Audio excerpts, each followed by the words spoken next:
Nós temos hoje o privilégio de receber aqui o seminarista Marcos. O seminarista Marcos, ele estuda aqui no nosso seminário. Ele é aqui da primeira igreja presbiteriana de Lusiânia, Para quem não o conhece, ele é filho do reverendo Geomário.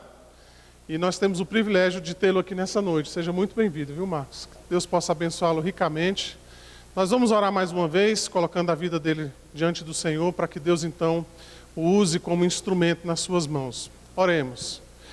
Ó Deus, nós te louvamos e te bendizemos. Nessa noite, ó Deus, queremos pedir ao Senhor que esteja abençoando a vida do Marcos. Ó Deus, que o Senhor coloque nos seus lábios a tua palavra, Senhor. Que ele fale segundo aquilo que o Senhor tem proposto no teu coração, Senhor. Que o Senhor fale aos nossos corações nessa noite. Que a semente que o Senhor tem para plantar no nosso coração, ela encontre um terreno fértil, que ela possa frutificar nessa noite nas nossas vidas. Toma a vida do teu servo nas tuas mãos, Senhor. O conduza segundo a tua vontade. Fala-nos aos nossos corações nessa noite. Nós te pedimos em nome de Jesus. Amém. Boa noite, meus irmãos. Para mim é um privilégio enorme estar aqui na casa do Senhor, louvando a Deus com vocês. Quando eu cheguei aqui, quando o reverendo Baltazar me fez o convite, eu falei, meu Deus, aquela igreja grande, eu vou falar para aquele pessoal. Qualquer um treme nas vasas, né, meu irmão?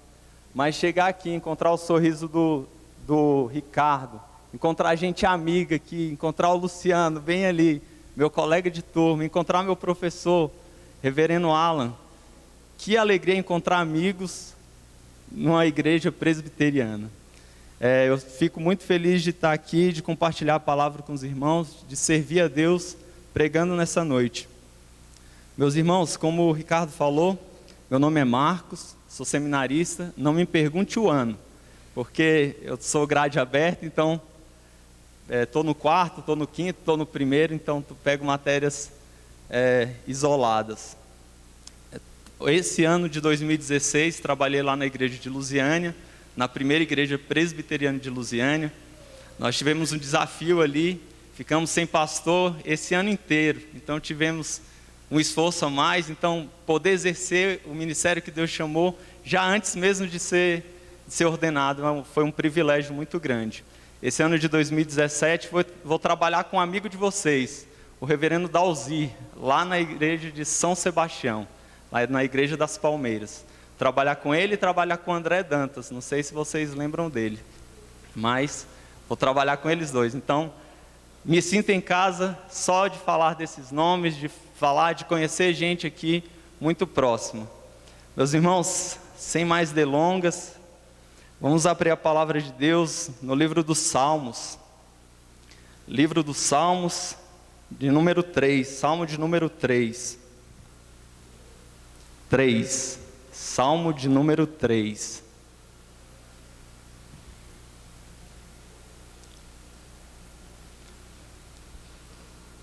Esse é um salmo de Davi. Salmo muito bonito, que eu gosto muito, que eu usei para minha meditação. E o que Deus falou no meu coração, eu quero trazer também para que nós meditemos nesse texto. Salmo de número 3. Ouça com atenção o que diz a palavra do Senhor. Diz assim: Senhor, como tem crescido o número dos meus adversários? São numerosos os que se levantam contra mim. São muitos os que dizem de mim: não há em Deus salvação para ele. Porém tu, Senhor, és meu escudo, és minha glória, e que o exaltas a minha cabeça. Com a minha voz clamo ao Senhor, e ele do seu santo monte me responde. Deito-me e pego no sono, acordo, porque o Senhor me sustenta. Não tenho medo de milhares do povo que tomam posição contra mim de todos os lados. Levanta-te, Senhor, salva-me, Deus meu, pois feres nos queixos a todos os meus inimigos e aos ímpios quebra os dentes.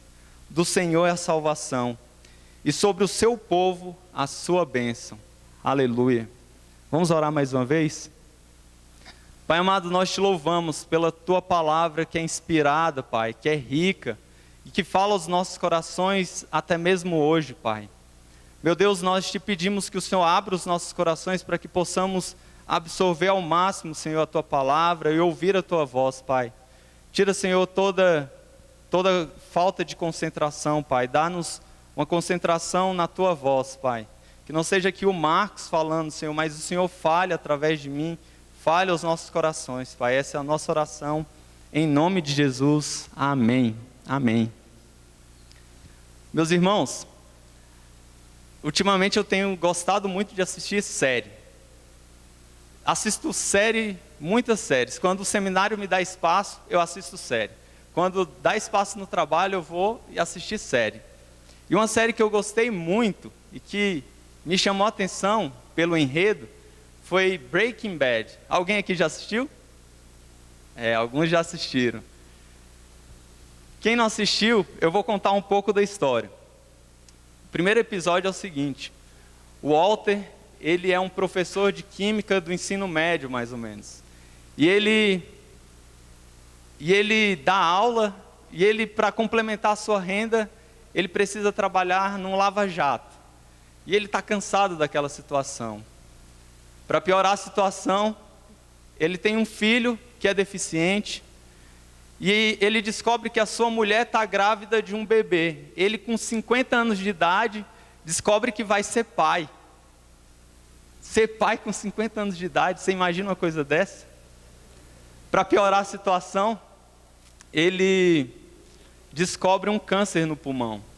Por trabalhar com química e tudo mais, ele descobre um câncer no pulmão e ele fica desesperado. Como que eu vou sustentar essa minha família?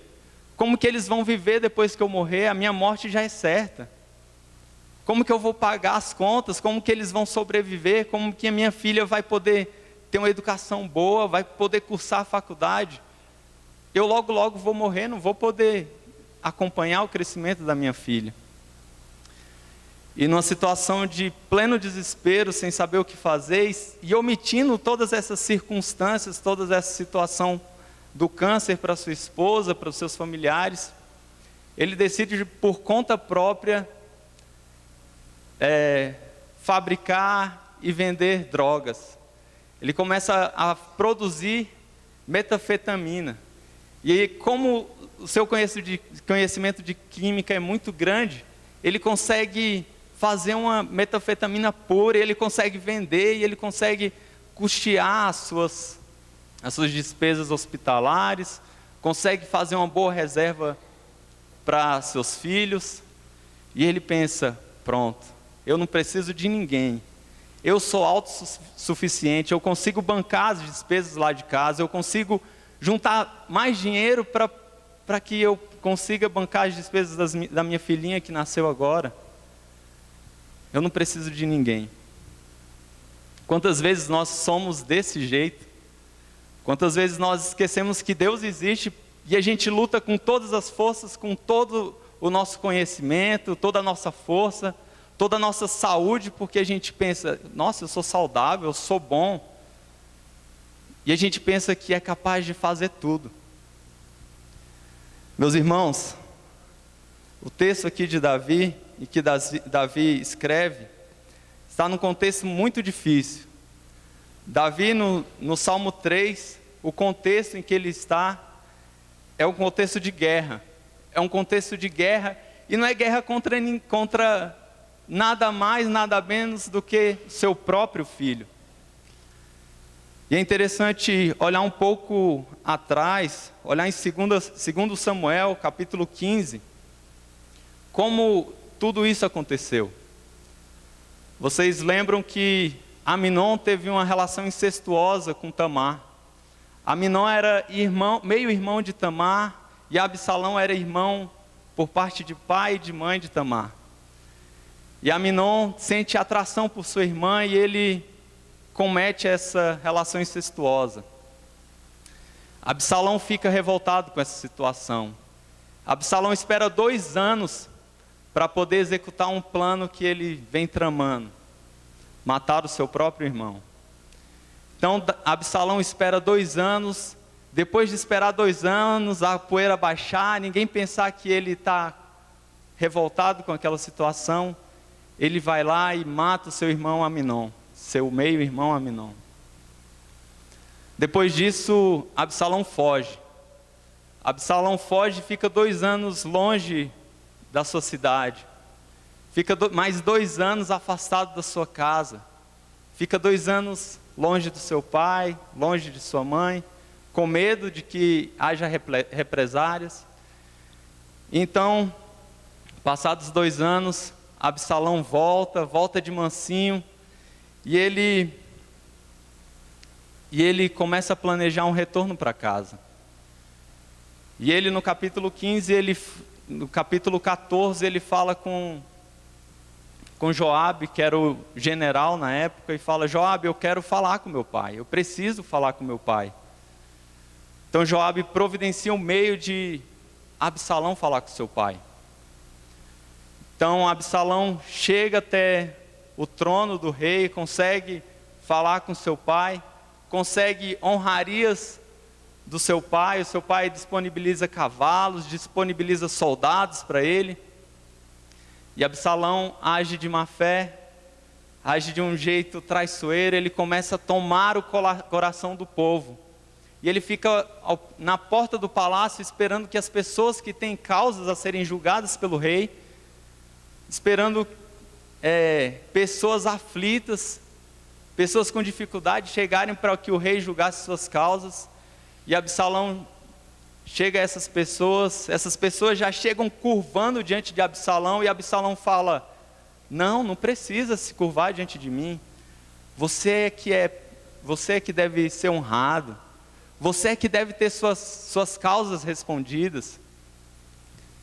Que pena que o rei, meu pai, que pena que ele não está de ouvidos atentos para ouvir o seu clamor, para ouvir o que você tem a pedir, para ouvir os seus desejos. Ah, se fosse eu julgaria a sua causa favorável, a sua causa é justa. Imagina vocês, se vocês estão diante de um juiz, mas esse juiz tem demorado para julgar a sua causa, e vem outra pessoa e julga, e quer julgar logo a sua causa. Você fala: que pessoa bacana, ela se colocou no meu lugar, ela quer resolver o meu problema. E a gente passa a admirar essas pessoas. Foi isso que aconteceu com o povo. O povo passou a admirar Absalão, e passou a vê-lo como um possível futuro rei, como alguém que poderia tomar o lugar do seu pai e reinar de modo a satisfazer as suas necessidades. Dessa forma, Absalão começou a fomentar uma guerra, criou no seu coração o desejo de realmente tomar o lugar do seu pai. E é nesse contexto que Davi escreve: Senhor, como tem crescido o número dos meus adversários. Davi olha para um lado, olha para o outro, e as pessoas têm se unido com Absalão. E ele olha e fala: são muitos os que dizem de mim, não há em Deus salvação para ele. Olhavam para a situação de Davi, em que mais e mais pessoas se agregavam a Absalão, e falavam: já era, Davi, não tem jeito para você não, você vai perder o seu lugar para o seu próprio filho. Todos falavam isso de Davi. Meus irmãos, nessa noite eu queria meditar com vocês sobre por que eu confio em Deus. Por que é que eu confio em Deus? Tem tanta situação na nossa vida que acontece, 11 milhões de desempregados no Brasil. Será que não tem crente que passa pela situação de desemprego? Uma doença que tem alastrado no nosso Brasil é o câncer. Quantas pessoas próximas a nós têm sofrido de câncer? Quantas pessoas não têm sofrido de qualquer outra doença? E por que nós, crentes, tememos a Deus e confiamos nele? Por que a gente confia em Deus? Por que Davi, nessa situação em que inimigos se levantavam, vários inimigos se levantavam contra ele, por que Davi ainda escreve um salmo tão bonito, um salmo de confiança em Deus? E é isso que que o título em hebraico diz, esse título que você vê aqui, Confiança em Deus na Adversidade, ele é um título que está na Bíblia em hebraico, não é a Bíblia do editor da casa editora aqui, da Sociedade Bíblica. É um título dado pelo próprio Davi. Imagina, numa situação de guerra, Davi dá um título como esse, Confiança em Deus na Adversidade. Davi tinha confiança em Deus. E a gente vai ver os porquês disso. Por isso, meu irmão, a primeira questão que eu quero destacar aqui, Davi, ele confiava em Deus porque Deus era o seu escudo. Davi confiava em Deus porque Deus era o escudo dele. Então, por que eu confio em Deus? Porque Deus é o meu escudo. Porque Deus é o meu escudo. E isso ele vai falar lá no verso 2, ou minto, verso 3. Porém tu, Senhor, és meu escudo, és a minha glória, e o que exaltas a minha cabeça. Eu acho interessante que o escudo nas batalhas, ele tinha a dimensão do soldado. Então, imagine só, vocês viram o tamanho do Ricardo aqui do meu lado. Se o Ricardo fosse um soldado e eu também fosse um soldado, não seria o mesmo escudo para mim nem para o Ricardo. Seria um escudo para o Ricardo, do tamanho dele, 3 metros e tanto. E o meu escudinho de 1,78. Então, seria um escudo personalizado. Mas um escudo que só media o tamanho. Não era escudo que protegia todos os lados. Outro detalhe do escudo é que o escudo ele era envolvido por couro. E os soldados eles mergulhavam esse escudo na água para que quando fossem lançadas flechas com fogo, essas flechas se apagavam. E eles simplesmente arrancavam as flechas e continuava a batalha. Sabe o que Davi fala aqui? A expressão que Davi usa de Deus como escudo dele, não é um escudo que protege só de cima para baixo, não. É um escudo que protege de todos os lados. O que Davi fala, o termo em hebraico que ele usa aqui, é que Senhor, Tu és o escudo ao meu redor. A mesma expressão que é usada lá em Gênesis 15, quando Deus fala com Abraão: Abraão, eu sou o teu escudo, não temas ir para outra terra, eu sou o teu escudo, eu sou contigo, Abraão. E essa mesma linguagem é usada no Salmo 139, em que Deus fala: eu te conheço de todos os lados, eu te circundo, eu te cirando. Essa é a ideia de proteção de Deus, meu irmão. Não é uma proteção mínima na sua frente, é uma proteção por completo. É uma proteção de todos os lados. Eu lembro quando eu era criança, eu ficava questionando por que minha mãe, quando a gente ia sair em viagem, ela orava assim: Senhor Jesus, protege a minha frente, a minha atrás, dos lados, em cima, embaixo, protege de todos os lados. Eu falava: mãe, para que essa oração? Hoje eu entendo. Deus nos protege de todos os lados. Deus nos protege, Deus é o nosso escudo, é o escudo ao nosso redor. Tem bênção melhor que essa, meu irmão? Tem proteção maior que essa? Não, não tem. Não tem. Esse termo expressa uma presença redentora de Deus e o seu cuidado paternal. Redentora porque desde Abraão ele prometeu a sua descendência, prometeu que ia cuidar da sua descendência, proteger como escudo. Que maravilha! Por que eu confio em Deus? Porque Ele é o meu escudo. Porque Ele é o meu escudo. Eu acho interessante destacar aqui também que no texto lá, em 2 Samuel capítulo 15, versículos de 19 a 23, existem grupos dentro da cidade de Jerusalém, existem grupos de outras nações. E um dos grupos eram dos Geteus. Os Geteus eram filisteus da terra de Gate. Eram filisteus que haviam sido dominados pelo povo de Deus. E o texto bíblico lá em 2 Samuel, capítulo 15, versículos de 19 a 23, relata um fato de um geteu. Um geteu que declara fidelidade a Davi. E eu queria destacar só uma coisa. O geteu era de Gate. Gate era a cidade de nada mais, nada menos de Golias, a quem Davi havia matado. Eu acho que isso devia dar uma revolta para quem era geteu, para quem era de Gate. Ele matou um dos nossos, eu não vou com ele. Mas pelo contrário, Itai decide: Davi, eu vou contigo. E Davi fala: não, se eu morrer na guerra, você pode ficar com quem vai governar. Porque você é geteu, você é de outra nação, você não precisa me seguir, você não precisa batalhar comigo.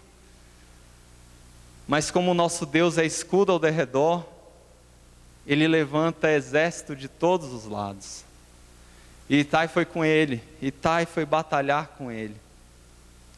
Por isso que eu confio em Deus, meu irmão, porque Ele é o escudo ao meu redor.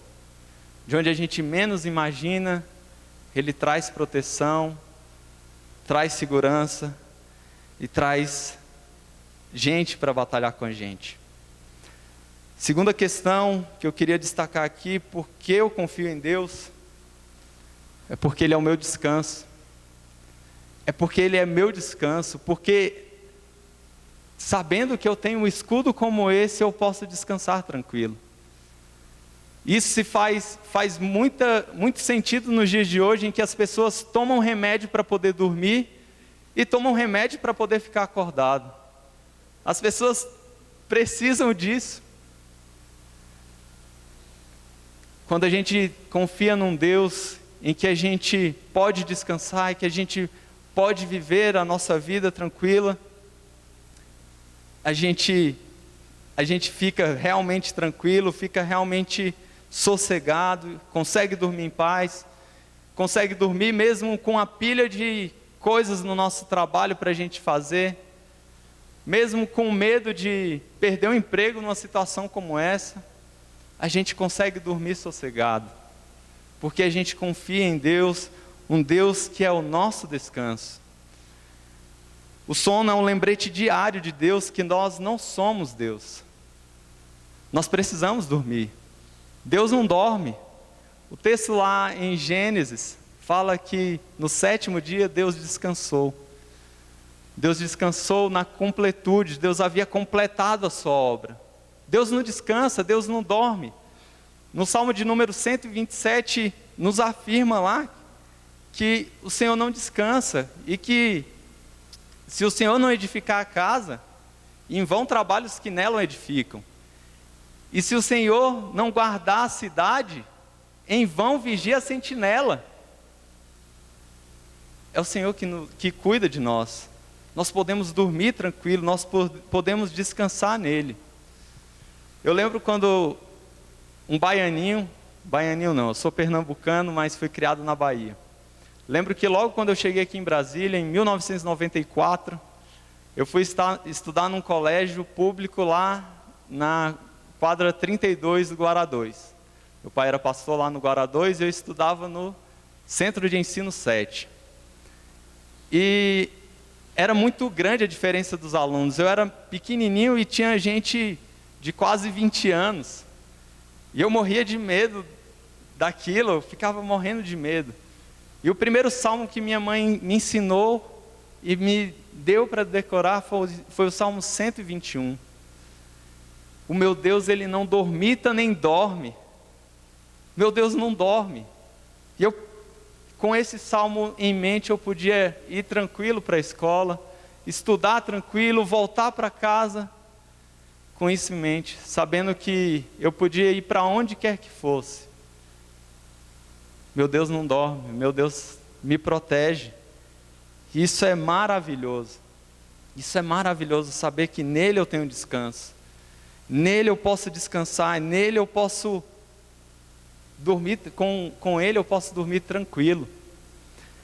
Meus irmãos, eu acho interessante no relato lá de 2 Samuel, capítulo 16, os versículos de 5 a 14. O autor bíblico, ele relata um fato muito interessante, que eu achei, por que ele precisou relatar isso daqui? E ele relata o fato de Simei, um parente próximo de Saul, que quando viu a tropa de Davi passar, ele blasfemava o próprio Deus e praguejava contra Davi e falava: você vai morrer e vai morrer pelo seu próprio filho. Você foi um traidor, você tomou o lugar de Saul.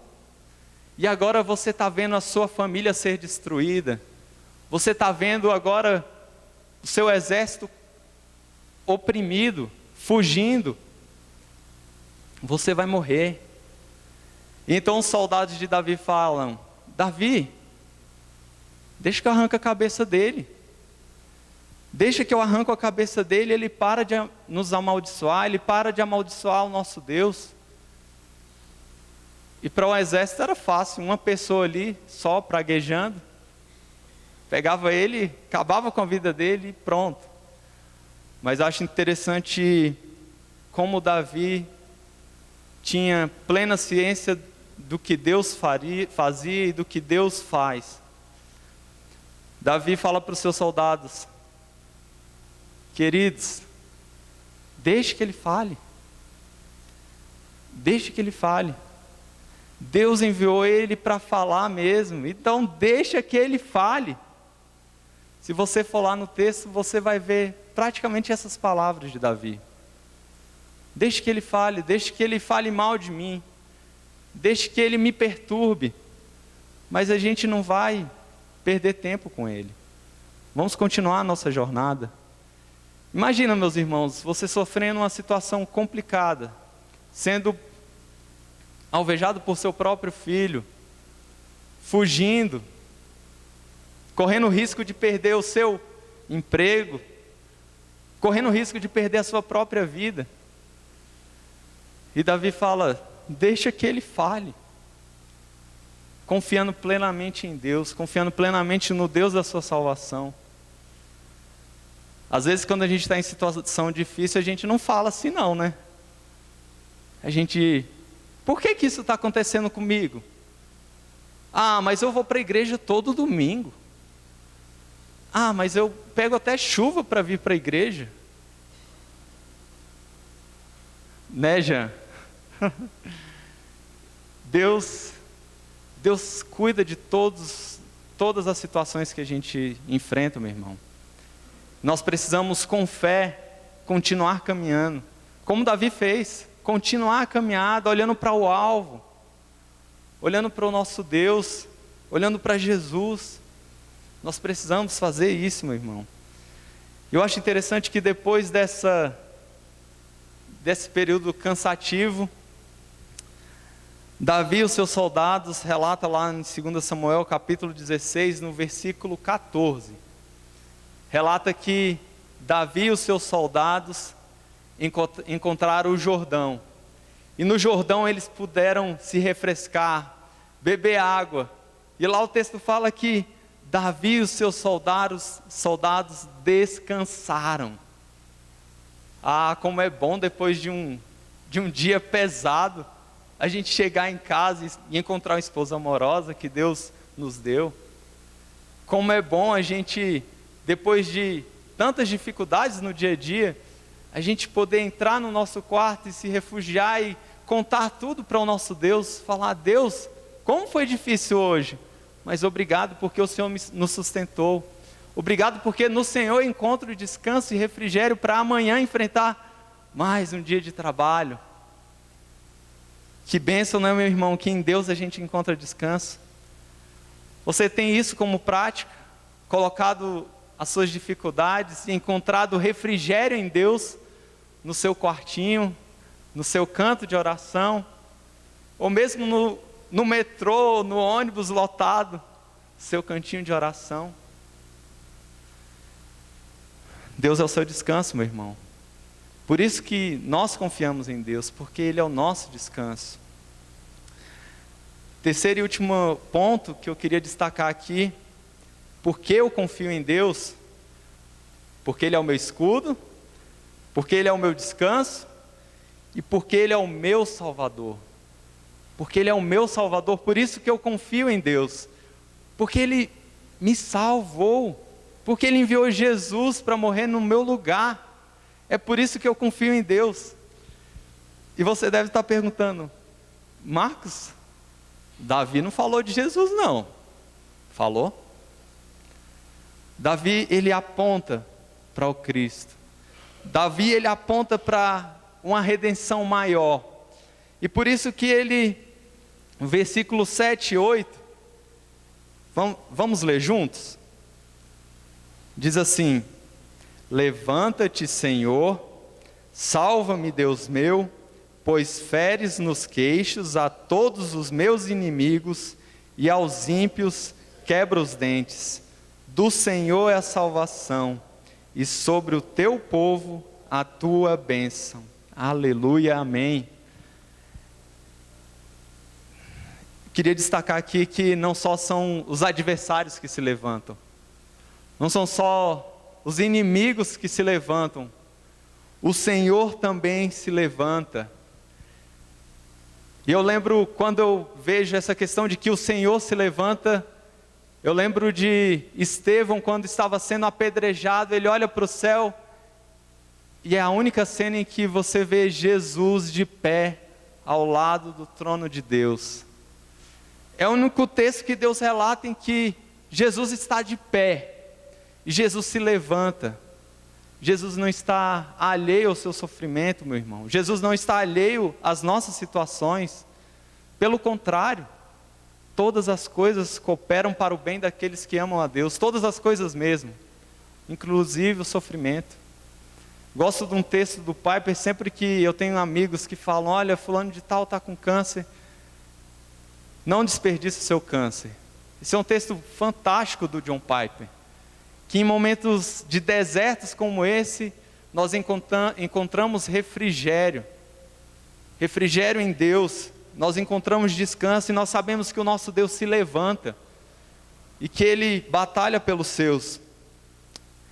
E por isso eu destaquei um termo aqui, quando Davi coloca, do Senhor é a salvação, o termo para salvação, o termo para que é o mesmo termo para livramento, é Yeshua. Isso te lembra alguma coisa? Yeshua se remete a Jesus, ele aponta para Jesus. E outra coisa, ele está falando o texto todo sobre o problema individual dele, e no versículo 8 ele fala, do Senhor é a salvação, e sobre o teu povo a tua bênção. No verso 8 ele destaca que a salvação do Senhor é para o povo de Deus. A salvação que o Senhor promete, a salvação que o Senhor tem, é em Jesus Cristo, meu irmão. Que bênção maravilhosa é essa? Que bênção inefável, que bênção indizível, né? Indescritível.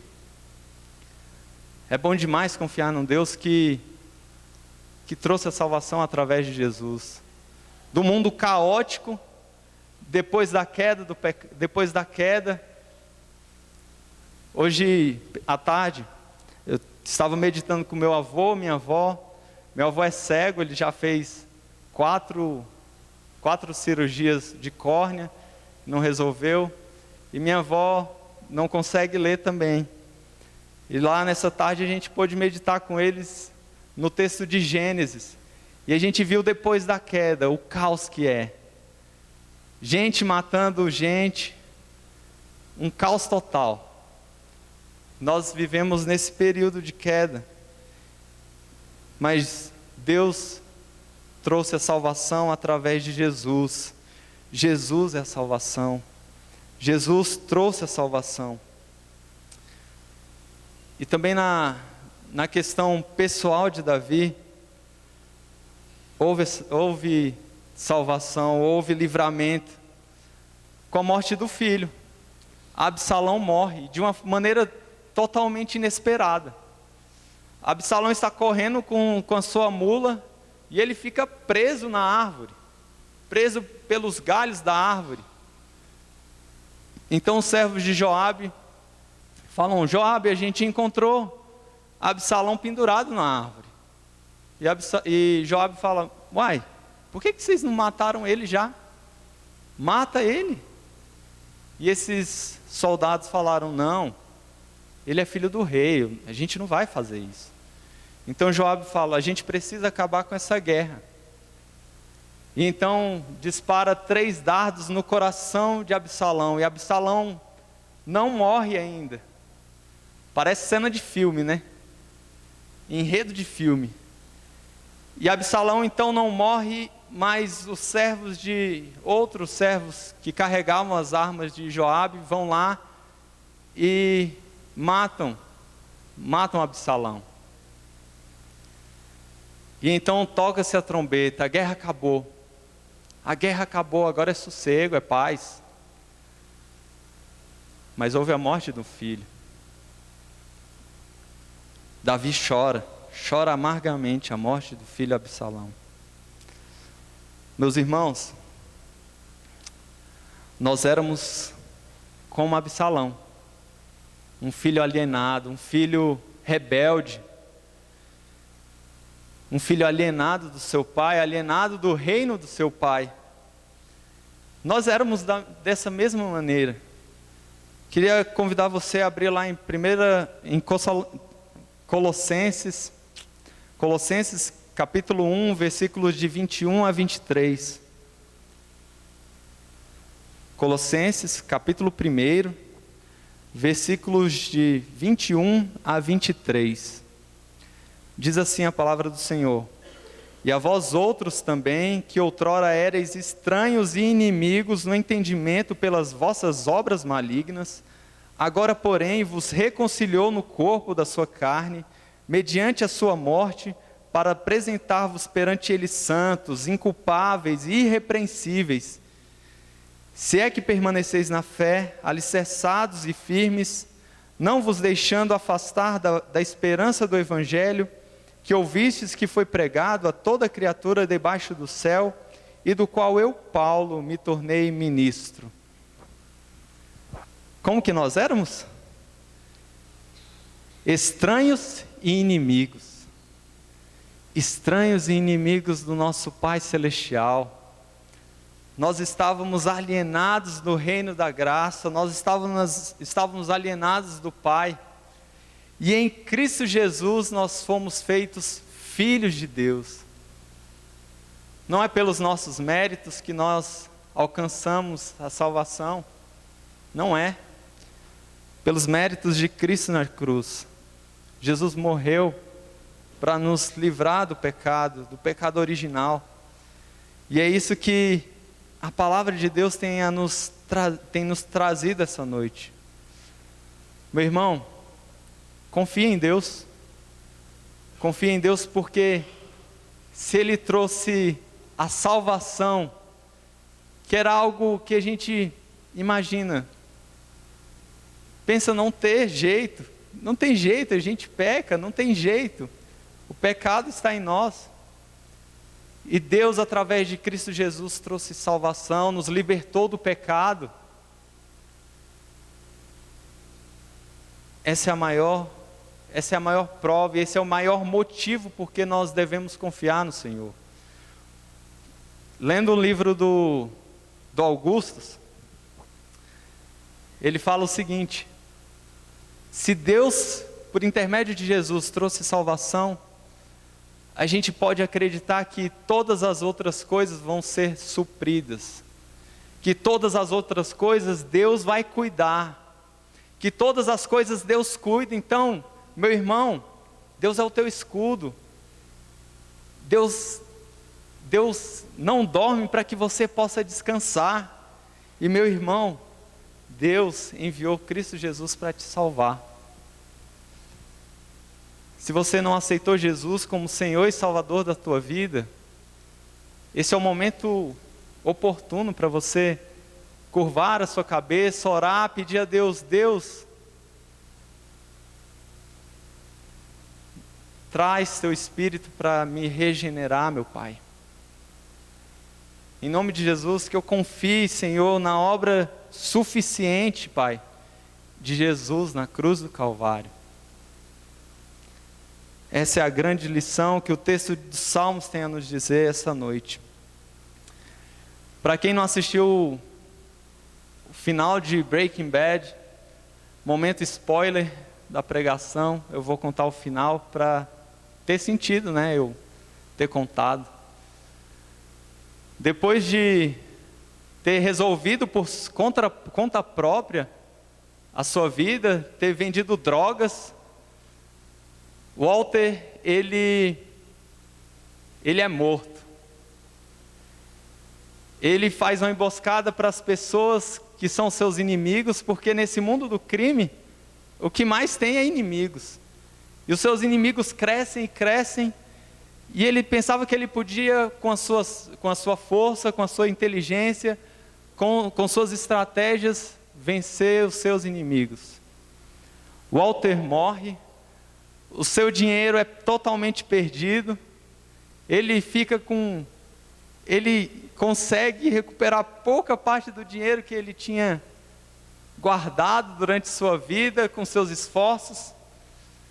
Ele morre, a sua família fica alheia, fica sozinha. A sua filha recém-nascida vai ser criada sem um pai. O seu filho, que é deficiente, vai viver sem o pai. A sua esposa, que era totalmente dependente dele, ia viver sozinha. Quando a gente busca pelas nossas próprias forças fazer aquilo que combater os nossos inimigos, é isso que acontece, meu irmão. A gente não dá conta.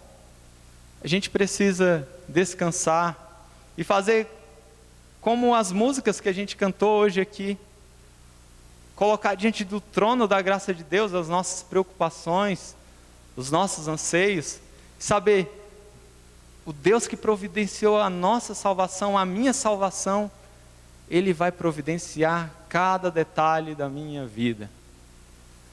Cada coisa está sob o controle do nosso Deus, de forma providencial. E é isso que eu queria compartilhar com os irmãos nessa noite. Que o Senhor te abençoe, meu irmão. Que você possa confiar em Deus, porque você sabe que Ele é um escudo ao seu redor. Que você possa confiar em Deus e que você descanse tranquilo. Que você possa dormir sossegado hoje, porque amanhã começa mais trabalho.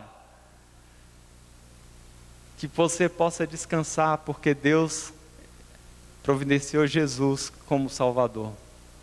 Aleluia. Amém. Vamos orar?